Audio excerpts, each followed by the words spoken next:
What we have here is an ATX power supply tester with an LED screen on it.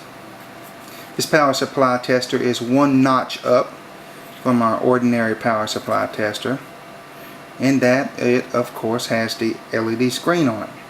So let's see how it works. First of all, it tests the old style and the new style power supplies, meaning that it'll pick up the -5 volt circuit without a problem, and it also doesn't care whether or not you have a 20 pin or a 24 pin ATX connector on it. Right now, if I can get this to focus in, I'm going to show you what all it's saying.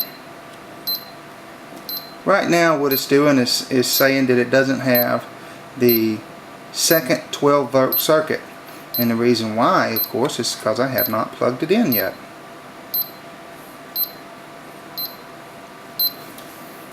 Let's see, it will test your Molex connector.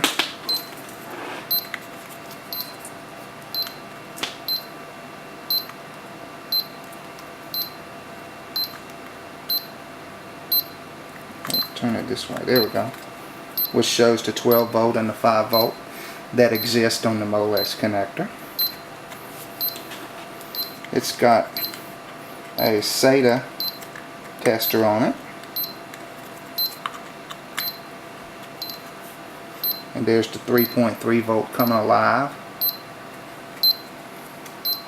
It will test your floppy drive connector, if I can find that. Here it is.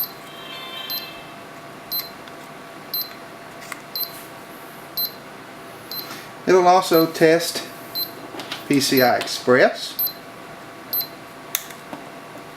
which, as you can see, whenever I plugged in the PCI Express, the alarm went off for the second 12 volt circuit because it did detect the PCI Express as the second 12 volt circuit.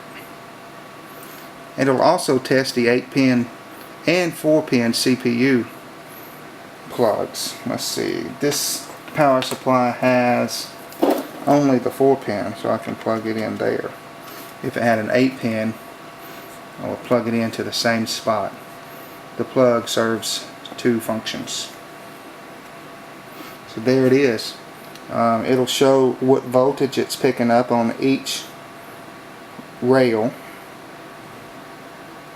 12 volt 1 and 2 are both running just a little over 12 volts. The 5 volt circuit is showing 5.1 volts.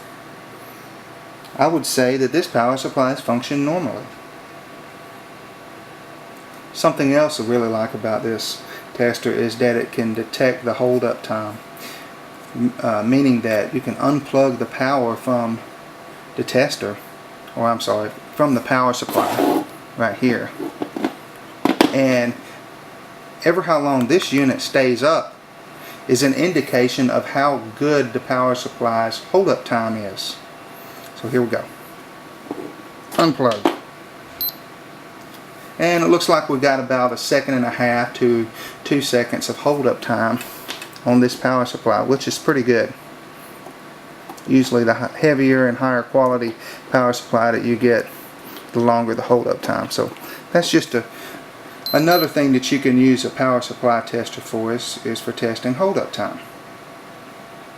So this is our LED power supply tester.